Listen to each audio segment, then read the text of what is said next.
Hey, tribe. Dawna here from Transformational Healing.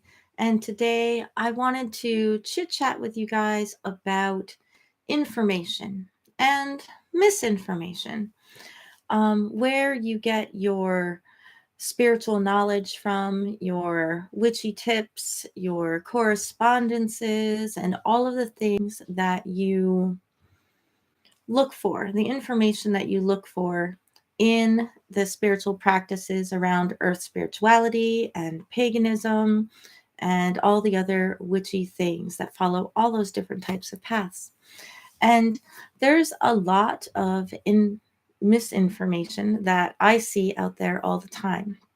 And I wanted to talk about experience versus knowledge and where good places are to find that information.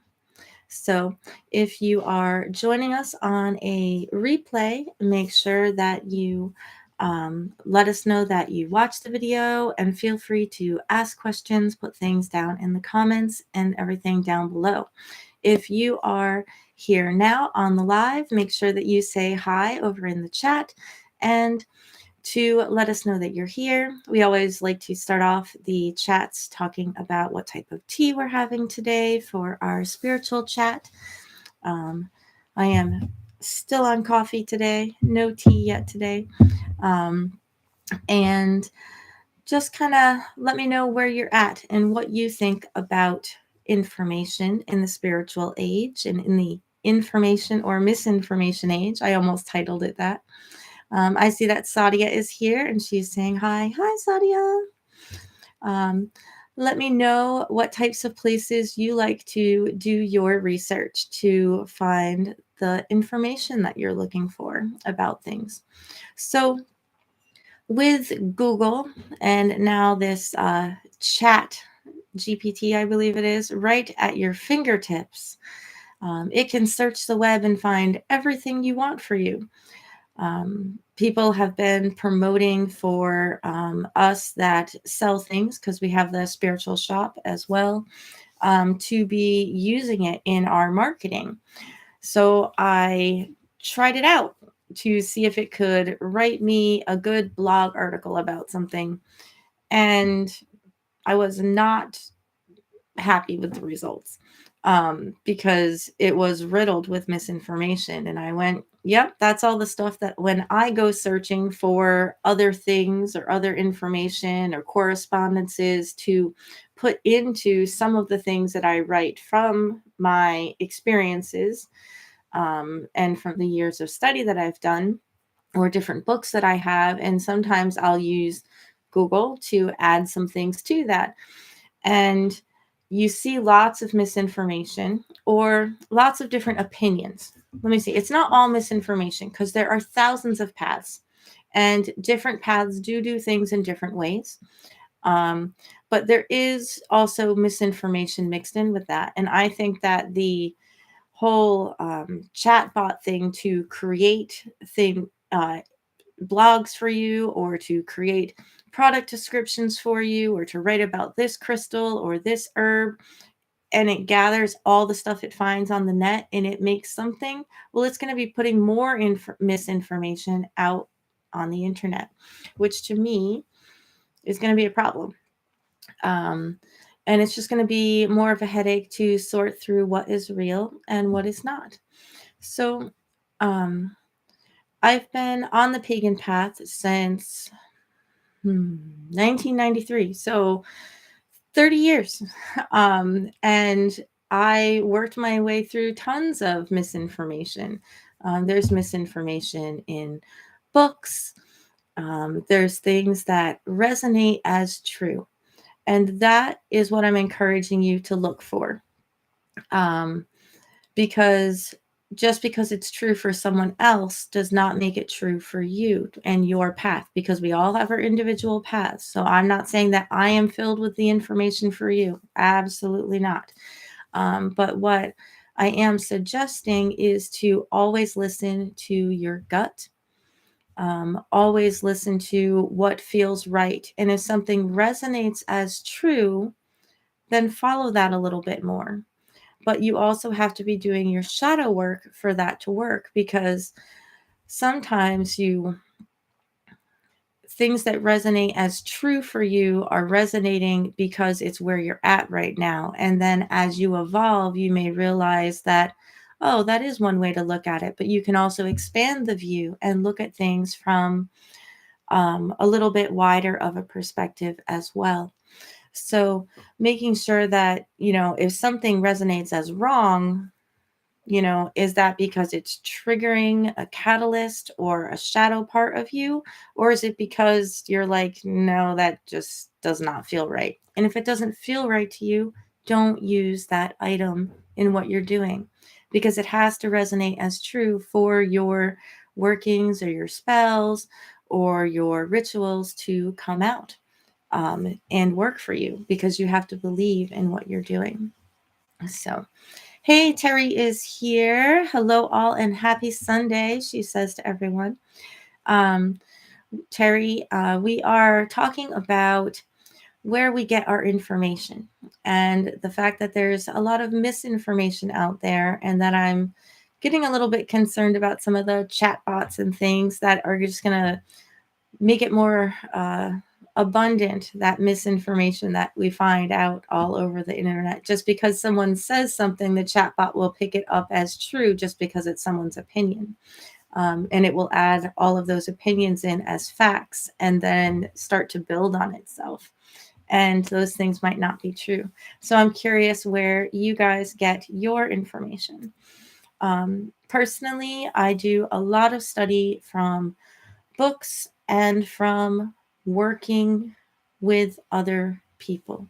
So we're leaning on others' experience, leaning on others' knowledge until I gained my own knowledge and my own experience. And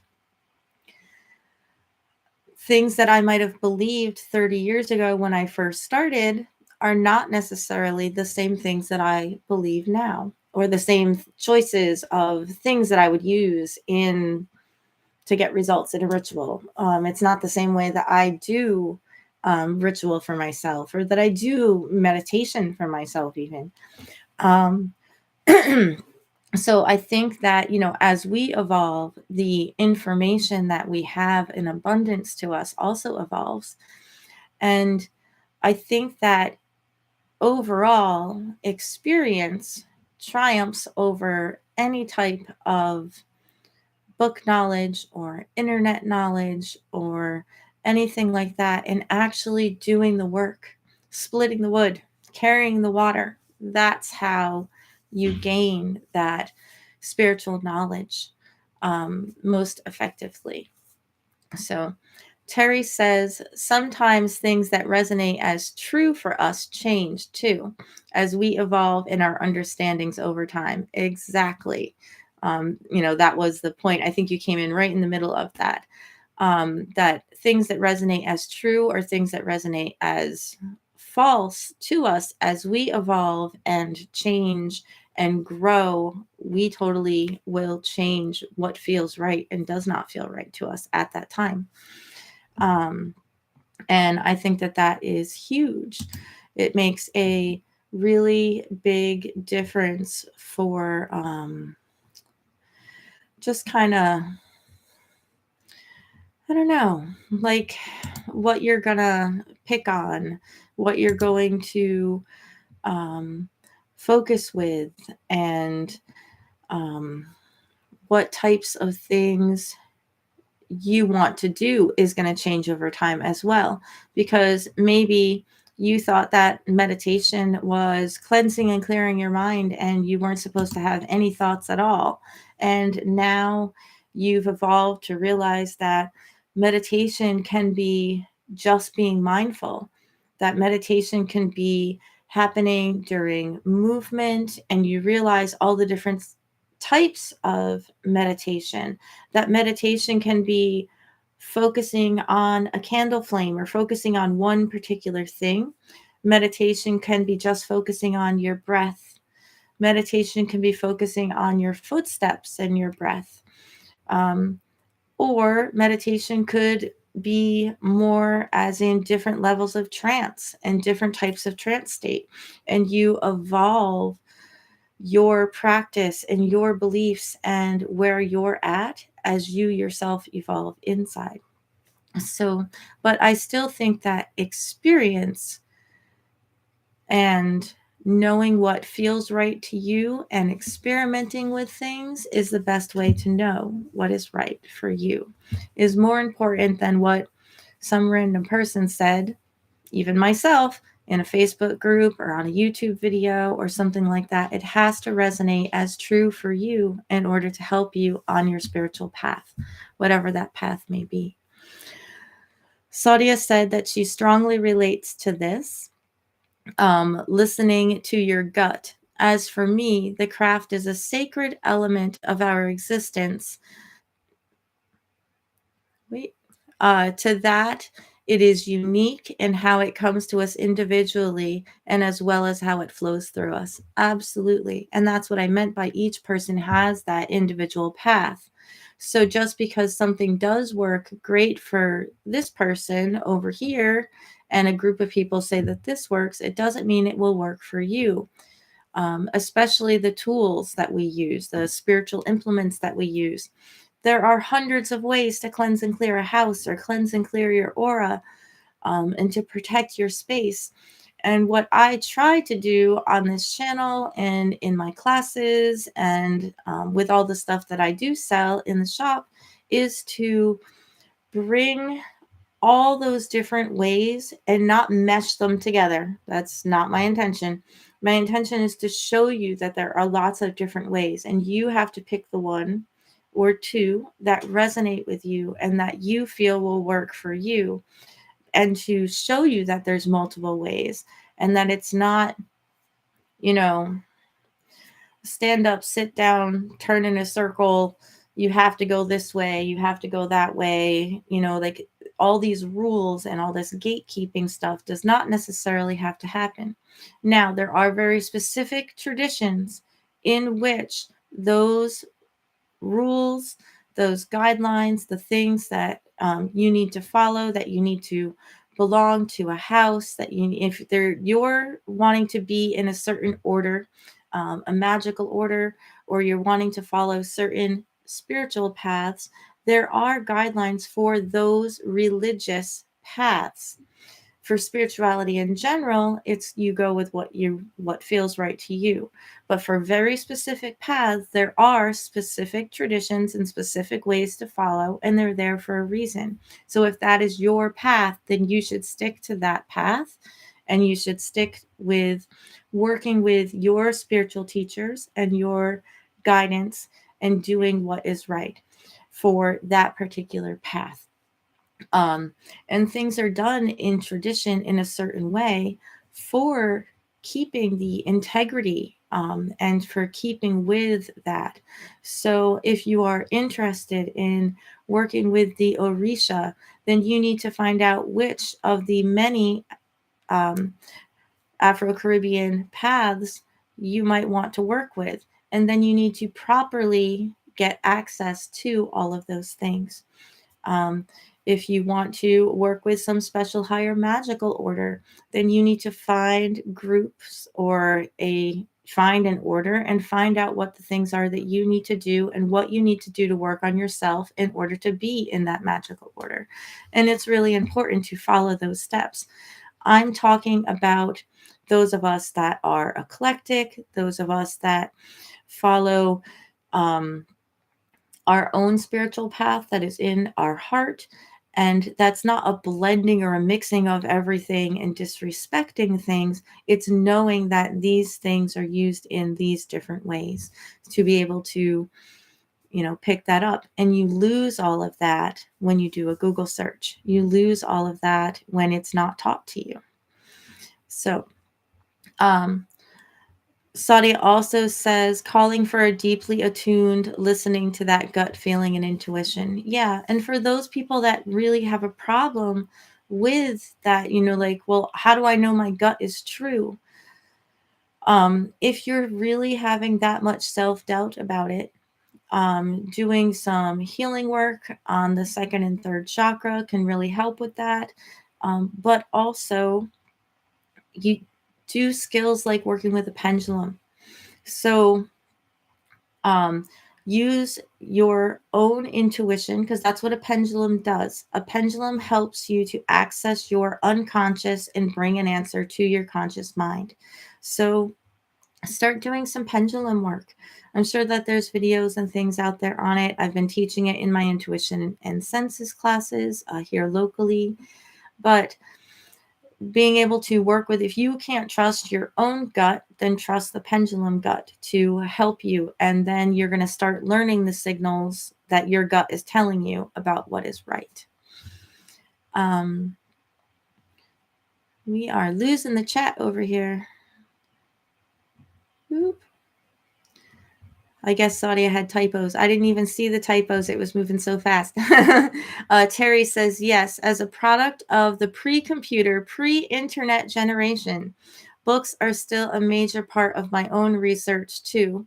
As an herbalist, as you know, Dawna, we were all trained to use 3 completely independent sources to validate and verify our ideas. Absolutely. And that's why I sent you a link, because I wanted you to come in here and say that, because that was going to be one of my points about validating things when you are doing actual research, especially for like herbal medicine and things.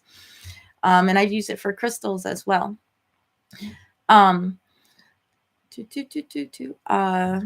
So completely independent sources are vital these days, as so many, like you said, online articles all trace back to one source and are actually just parroting others' misinformation. Yeah, it's huge, the misinformation. And I'm just thinking that the chat GDP thing is just going to be picking up on even worse, because it's going to be picking up on comments and things that people make and toss their opinions out there. And then stating them as fact in the new blogs or the new articles that it makes. I think I'm misnomering their blogs. The blog article, a blog is the whole thing. Yeah, sorry about that. But, and I think that, it's going to cause a lot more misinformation to be present. And yes, anytime that I'm doing crystal research or herbal research, or even, the correspondences and things, I don't use just one book. I have lots of different books, and you look at the things that actually overlap. If something seems to be an outlier, that should be like, where did they get this from? And sometimes with your own experience, like you could say that this crystal is good for me to do, something in particular. Do I even have any that are up there? So let's see. So this is South African spirits quartz, and it's a beautiful crystal that works its way up through the sand to the surface, and then they're collected. It comes in different shades of the browns that are on it from the sand into things that look like amethyst but are not. It's just purple in there, but it's not actually an amethyst crystal. It's also known as cactus quartz. This one's a conglomeration or a cluster of a whole bunch of different points. You can see. There we go. This, when it's just the single pieces of this style, I was taught, and it works really, really well, that you can cleanse someone's aura with 2 of them, going down and use them as tools to cleanse someone's aura. But I can do that with smudge. I can do that with feathers. I can do that with just my hands. So using the crystal to do that helps to focus and helps to use like a tool, like you would be using a feather, or using smudge wands to cleanse and clear someone's energy field. But it's also a good dreamstone, and it's quartz, so it's programmable, so you can do whatever you want with it. But I am sure that there's all kinds of information out there about cactus quartz that I would go to look it up and go, wait, it does what? Wonder where that came from. But if you sit with the crystal and you say, and you just feel what the crystal does to change your energy, then that's what this crystal will do to help you. That doesn't mean that it could help anybody else with that issue necessarily, but a lot of those things get into those books. A lot of those things get into the online correspondences, especially. Um, and there are some herbs are that are supposed to be sedatives, or relaxants, and they are nervines, and adaptogens, and they help to calm and soothe someone. But perhaps, like peppermint, is supposed to be soothing to your stomach, soothing to your energy, but it's also uplifting. So your own perception of how you utilize those herbs, and how they feel to you, if you're putting that out there and then it gets grabbed by some misinformation and out of context, it says peppermint's an upper, it increases your energy. Maybe, maybe for some people. Um, I know people that, homeopathy is supposed to work in certain ways. And I know people that no matter what the homeopathy is, what it's supposed to do, like what they've tested it to do, what it does for 98, 99% of the people, if they take that, it does the exact opposite. They take an anti-inflammatory, they flame up. And it doesn't matter just homeopathy, it's across the boards. Like their body just reacts the exact opposite as everybody else's to all of these things. So you have to know that about yourself as well. Instead of saying, well, this isn't true. Well, maybe it is true for 80% of the people, but it's not true for you. And that's okay. That's 100% okay. That's where using your gut and using the pendulum and using what you feel in your heart and your instinct works for you. But also try to acknowledge that when you do put that information out. For me, this is what this does, but other people say other things. And that's how, when I try to put that information out, I try not to spread more misinformation, but also try to be inclusive of the idea that not everyone reacts the same way to particular things or uses things in the same way. Terry is commenting to Sadia, I so agree. When something comes through for me that I was not expecting, I definitely consider that information as a nudge, if you will, from spirit. Or, sometimes a railroad tie, 2x4 upside the head. It depends on how strong the information is.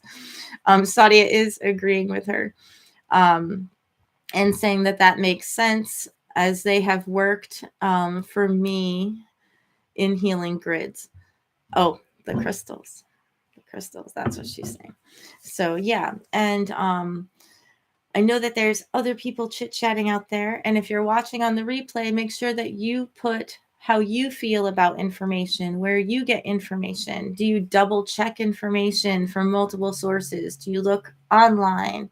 Do you talk to other people about it? Do you have a teacher that you go to or other people that you're studying with that are, like at different levels around you, that you chat with, a coven or a group that you chat with and use as a mirror or reflecting board? I know often when I'm looking at herbal things and I find something that's a little bit wonky, I'll be writing to Terry and saying, hey, so I just read XYZ. What do you think about that? How can we, how do you interpret that? So that we can kind of maybe try to see where that person is coming from, or to see if it feels right, or, doesn't feel right, if it's just something off the wall. When we come across new information about things, I know that all through all the pandemic stuff, we were using ourselves as our own guinea pigs, and all of our information that we had to build immune system stuff. So I'm not talking about any treatments or anything like that. No misinformation here. We're simply building our immune systems, and all the stuff that we were doing and taking daily to keep our immune systems high when there was a chance of getting sick all around us. So we were tossing different ideas, off. And there came up the whole topic of, using elderberry syrup. And in the very beginning of stuff, it was you shouldn't use the elderberry syrup because elderberries, the berry parts, not the flowers, are so strong of an antiviral that they might cause that Herxheimer type reaction that they're talking about, where the system gets overwhelmed and that's what's making things worse. So there was a lot of talk about that in the beginning when we had no information about what was actually going on. Um, and so people were recommending, well, the elderflowers still have it, but they're milder. So a lot of us were using elderflower tincture, or elderflower tea, or very low doses of elderberry, not what we normally would take. And some of us were taking elderberry anyway and going, no, this is what I always use. My body's used to it. We're going to be good. And, what the end results were is that most people ended up saying, no, the elderberries aren't doing that. But it was great to have hundreds of herbalists chatting about this, about is it going to cause this or is it not? And looking at everyone's experience to try to use caution about herbal medicine, because herbal medicine is medicine. And similar things can come up with other topics as well. Like, should you be doing things in a certain way? But I don't like what I see on a lot of the different pagan groups where they're like gatekeeping or saying that you can't possibly do this or that's not allowed because it's not allowed for you. Now, am I a what you put out is going to come back to you type person? Yep, my own personal belief. That doesn't mean that I think that everyone else has to be that way, but that's my belief, is that if I'm constantly sending love and healing and mindfulness out into the world, then that's what I'm going to get back. And if I'm sending out nasty crap, that's what I'm going to get back, because I believe in the law of attraction personally, just privately. So if the energy that you have is sending out icky, nasty stuff all the time and doing bad things to people and sending out negative energy to people, that means that you're keeping that negative energy here because you're keeping those negative thoughts about people and negative ways about thinking about the world here, and you attract what you are. So if you're constantly surrounding yourself with negativity, you're going to attract more negativity to you. That's why I believe that it works that way. So just something to, think about when it comes to information about things. You don't have to believe that. That's what I believe. And it's okay to not believe those things. But why do you believe the things you believe? Do you believe it just because someone randomly said it to you once and you have nothing to back that up? We also tend to put on blindfolds, or not blindfolds, the horse binders, where you just focusing on one particular thing and you are going to find what you're looking for. So if what we're searching for today is yellow cars, it's going to appear like there are millions more yellow cars than we've ever noticed before, because you're looking for yellow cars. So you're focusing in on those things. So if you're looking for things to tell you that you're right about any particular opinion, you're going to only find those things that are going to tell you that you're right, even if you're wrong. And sometimes that's hard to admit. And I'm often wrong in some of my guesses and things that I do for myself. And when people come to me looking for advice, I try to say, well, my experience with it personally is this. I know that other people have experienced it this way. I've had a lot of people tell me that this works for them, but some people don't have luck with it, so they try this instead. But what feels right to your gut? And it always ends up being what feels right. I can tell you all the information, but you need to do what feels right to you. And I think that that's the best way to give advice and to share the experience that I have gained over the last 30 years of looking at stuff. So Terry says, intuition again. Sometimes I will grab an odd choice to add to a formulation and then discover that historically the herb has that exact little known use. The late Stephen Brunner used to talk about that exact experience in his lecture and writings, such as plant spirit medicine. Well, absolutely. And I do that all the time. Like people are like, well, how did you come up with this, amazing focus essential oil blend? And I said, I went to bed knowing and said that when I woke up that I would know which essential oils I needed to put into this blend. And when I woke up, the recipe was right, exact number of drops, exact order to put it in, exact crystals, everything that needed to go into this focus blend was in my head. And I wrote it down as fast as possible. And when I made it and gave it to the person that had requested it, it worked like a charm. And now it works on almost everybody that uses it. The same thing with the inner peace. The same thing with, some of the other ones that I did. That's what I do. I trust in my own subconscious to come up with what needs to happen. And I didn't even research it at all. It was just what I woke up with. And then I looked at the things after I wrote it all down. And I was like, yeah, this looks like it'll work. So I did it. And I followed my gut that way. Terry says the elderberry discussion was very interesting. The herbalist 7 Song had a very informative 400 plus person response post on Facebook about that exact thing, including autoimmune patients. And actually, the use it, don't use it vote was almost evenly split. I stopped paying attention to it and just kept taking my elderberry syrup. Sorry, Terry. I didn't tell anyone else that they should keep taking their elderberry syrup. I just kept quiet about it, but I just kept taking it myself anyway. Sadia said, we'll find and read this plant spirit medicine. Yeah, plant spirit medicine is about working with the energy of the plants. So although we know some of the traditional uses, the folklore uses, the herbal uses, the things that current Western medicine is extracting from those herbs, and they're using the parts of those herbs in their medicines. There's also the communing with the plants.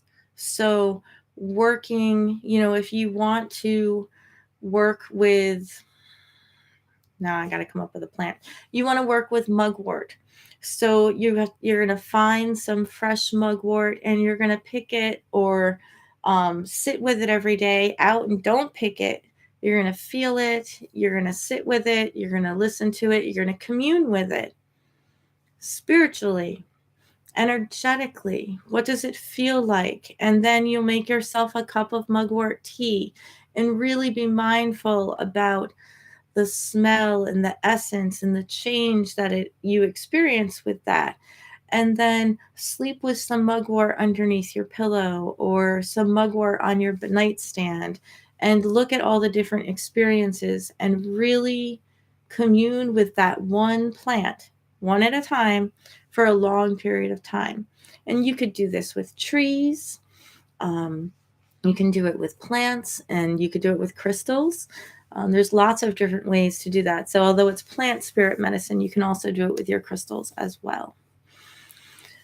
Terry said, at our house, elderberry syrup, which I have made for years, definitely exasperated our symptoms in the active phase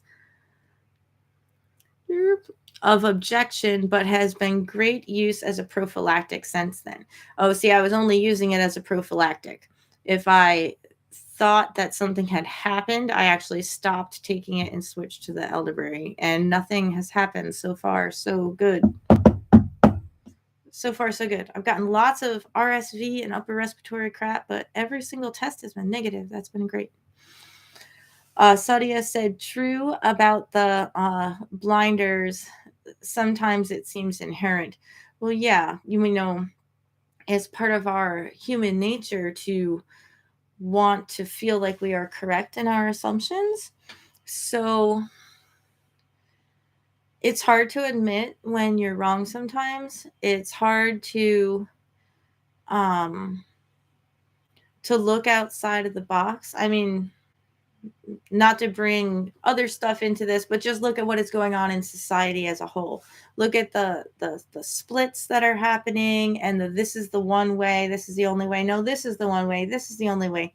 Well, what about all of the thousands of people that are walking up the middle going, you guys are all jerks? You know, like, so, you know, you want to be correct. So you're going to look for things that are going to prove that you're correct, and you'll find them because other people are putting things out there that say that you're correct. And depending on what type of cycle you get stuck in, you're just going to be, even Facebook does that. Facebook shows you the things you like, right? So if you keep liking all of these statements and these things that are your type of thing, all you're going to see eventually is the things that are the things that you're liking, and you're not going to see any of the stuff that you're not going to like. So YouTube does it. All the algorithms do it. So, you know, speaking of algorithms, like the video, subscribe, so that, you know, I can get more people that like this type of stuff to look at it, because that's how it works. Terry says, so gut instinct and paying attention to our own feelings or results made all the difference and was counter to what I thought would happen based on decades of our own experience using elderberry. Absolutely. And it was, because I was just paying attention to my body. And anytime I started to feel like I was getting sick, I stopped taking it out of that gut instinct, and I didn't know why. And then she said, oh, wow, I have not really made much use of DreamWorks. Thank you for mentioning that. Oh, yeah, definitely. Putting the plants beside your bed when you go to sleep, or looking for solutions in your sleep, and then journaling. Speaking of, we were talking about journals last week, and I've been talking about journals. Have you guys gotten your journals started? Are you keeping track of all those things? That's where your best knowledge is going to come from. Looking back on your previous experience, that's where you're going to get your best knowledge and results from. So, and yes, Terry's fixing over here in the chat. She's fixing all of her typos that I just read right over and corrected for her as I was trying to read it out loud. She says that for herself, I prefer things that are true as opposed to being right. Well, that's absolutely true. Being right requires work. For an example, I know I have to defend my position. I like things that are true because they're true, and you don't have to defend them because they're just the truth. And yes, I fall right in there with you, but you know, just trying to talk in circles a little bit. So I don't care if I believe them. I just hang out because they're true. Well, that's very true. But you got to remember that what resonates as true for someone, especially when it comes to spiritual things, might not resonate as true for someone else, because we're all on our own paths. But great places to look for resources. So let's come up with a list. Other people that have followed the path that you are interested in following, or one that is very similar. So your spiritual leaders, some of the authors and teachers, if they ring true to you, remember that I don't care how long I've walked this path. My path is my path and it's not yours. So I can't tell you what to do or not to do. I have lots of videos suggesting how to use different things. I have lots of videos talking about my experiences, but I am never telling you that this is the one and only way to do something. Now, occasionally, I'm going to step up on my soapbox and I'm going to be like, dude, that carnelian rock is not going to bring all the boys to the yard. That's my funniest TikTok pickup of a video that I think that I've done, where I actually went on a little rant. If you guys haven't seen that one, in the channel. Just go look for carnelian and crystals. Um, so, like there was so much misinformation about that crystal and how using this crystal and wearing it was going to bring you the boy of your dreams. And I just couldn't stand it anymore. So yeah, I went on a soapbox rant. So there are little things like that, but I also said all the things that carnelian does in that video and why it could be perceived as what you're picking up as. I didn't tell you were totally wrong. I just told you that's not how it works. So, and there are other little things. If I see harm coming to someone, that I might step up on a soapbox and be like, hey, you don't want to ingest that. That's not a good idea. I know they said it was a psychedelic experience. I'm going to say no. Please don't die. Please don't do that. So there are points where people write to me and they say, hey, can I do XYZ? And I'd be like, I would not advise that.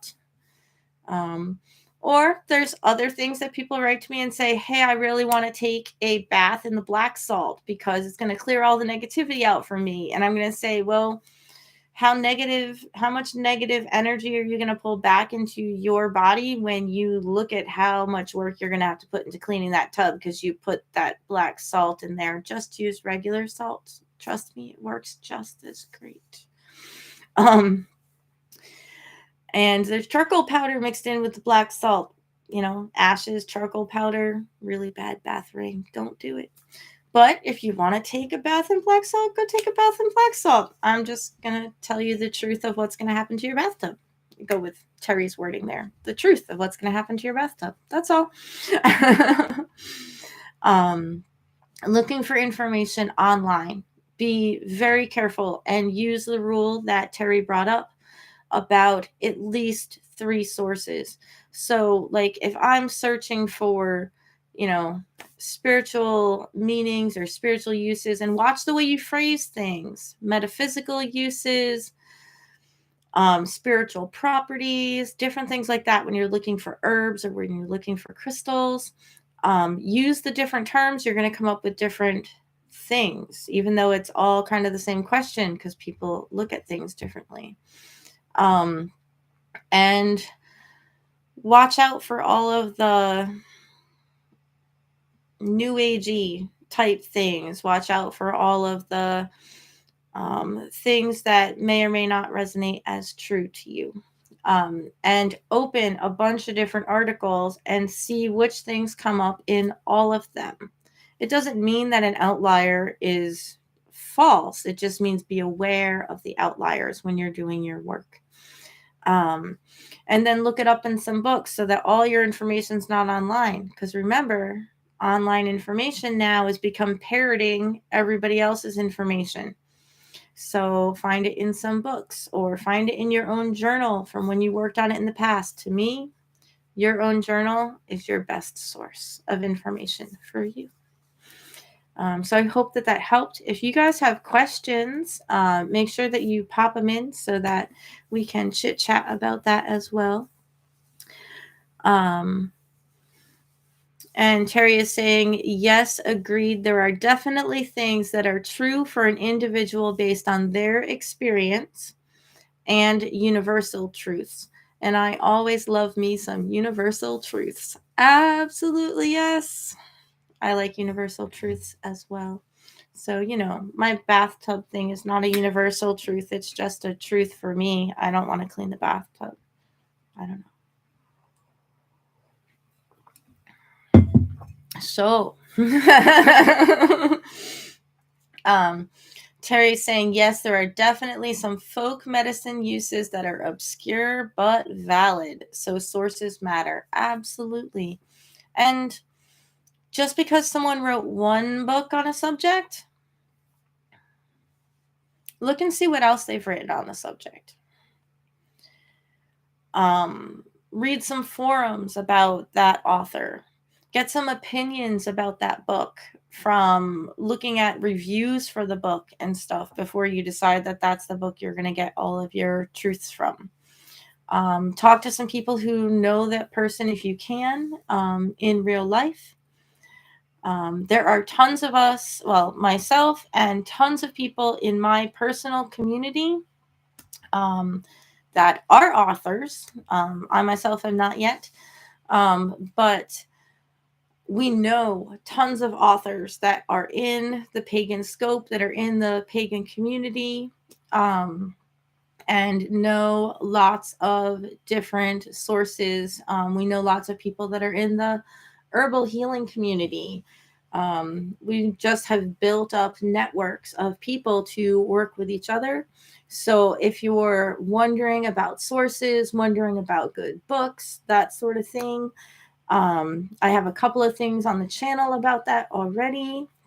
I can give you some of the good authors that write amazing books about the different pantheons that you are interested in. Or I know someone to ask about who writes the great books for that pantheon, because I know people from different pantheons, and can get their opinions for you. So make sure that you pop things like that down below. Other than that, yeah, I mean, if you're looking for stuff on Afro-Caribbean religion, go look up Lilith Dorsey. And there are tons of her books that are out there about that sort of thing, and she will give you the paths and the ways that, what the different paths are in Afro-Caribbean religions in her bestseller book. Actually, I think several of them are bestsellers now, but her regular one about Afro-Caribbean religion. She tells you all the different paths that are within it and how to go about properly being in each of those paths, and the things that you can do with respect without going to the point of following that path. She's really good with that. So check her out. I think she actually has a YouTube channel as well, but I know that she has Facebook stuff under Lilith Dorsey Author.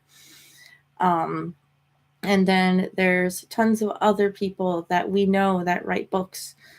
Janet and Stuart Farrar. Stuart has passed now, but with Gavin Bone, for some of the more traditional things along that path. Let's see, who else? Diana Paxton. I really, really love her new rune book, but Diana Paxton's books are really good about stuff. For me, I actually like John Lust's herb book. You'll see that in my herbal book video that I made on herb books. Some really good stuff in there. But Robert Bruner is top shelf if you're looking for stuff on Lyme disease. Absolutely. And I might be mispronouncing his name wrong, but we can make sure, Terry and I can make sure that we put some recommendations down in the comments of the actual video after it populates. We can't do it on the live. You guys can look for live chat replay, but sometimes it's not available for even a day after the live has happened because they have to scan through it all. Terry is talking about some herbal stuff. She said, like uses for garlic mustard. It used to just be a hated invasive, but now we know differently. Absolutely. Invasive Plant Medicine by Timothy Lee Scott is a great resource. Terry and I have lots of fun doing herb walks at Brushwood Folklore Center. And it is an awesome place, and she's working on an herbal garden out there to actually build a garden of the natural plants that are growing so that we don't have to walk all over the hundreds of acres to find them. She's trying to grow a bunch of them in different various gardens inside her campsite as she starts to build that up. So, oh, and she's telling me here, it's Stephen Brunner, Byoonner is how she's pronouncing it, but it's you spell it Buhner. Brunner. All right. So really good information about Lyme disease if that's something that you are looking for, and tons of other stuff as well. He's just a great herbalist overall. But I think that we are gonna end our live today. If you guys don't have any more questions or any more comments, I'm going to ask you, Terry, after the video gets posted, if you can come back and put some comments about some of your, or a comment about some of your favorite herbal books down for people so that they have that. I will make sure that I put links to the different books, book reviews or book videos that I have in the comments as well. And if you've lasted this long on the live, thank you very much. And if you've lasted this long on the replay, you should definitely join the email list at transformationalhealingbydawna.com/tribe. It not only gives you a discount for the store, but you also get the informational emails that come out. So you'll get an email every Sunday letting you know what the live is and what time it is to give you a reminder. And we chit chat about themes each week. So our theme this coming up week is knowledge, of course. So we'll have throwback videos going up, DIYs going up, and all sorts of stuff that we send out on email as well as on Facebook. We have a Facebook group for Transformational Healing Tribe. And we are on Instagram as well. So you should definitely check out some of the social stuff so that you can get in on conversations like this all the time in our Facebook group. And the other ones are just kind of letting you know what's going on, showing you what's going on. But I hope that you enjoyed this. And Terry said, yes, I am grateful to be able to build those educational gardens for sure, and for your amazing and supportive input. Well, I've been walking that land for a long time, so I think we should have Darla in on our little garden support group too, to find some of the secret things that are hiding at Brushwood. So many blessings to all of you. And if you guys haven't looked at Brushwood, go to brushwood.com and check out some of the festivals that are going to be happening in July. That's what we're talking about. Awesome, amazing classes. Great place to meet all of these authors and different people that follow all these different paths. So perhaps you're drawn to different paths. There are classes on every pantheon that you can think of. Well, most of them anyway. And different people that walk all of those different paths that we can introduce you to, and be so happy for you to join that community as well. But I hope you guys have a blessed rest of your Sunday. We are expecting yet more snow early this week, so we shall see how the rest of the week goes. But I'm going to take advantage of that and try to get a bunch of other stuff done. I'll talk to you guys soon. Be mindful, be joyful, and send some compassion and healing out into the world. Make it a better place. Talk to you guys soon.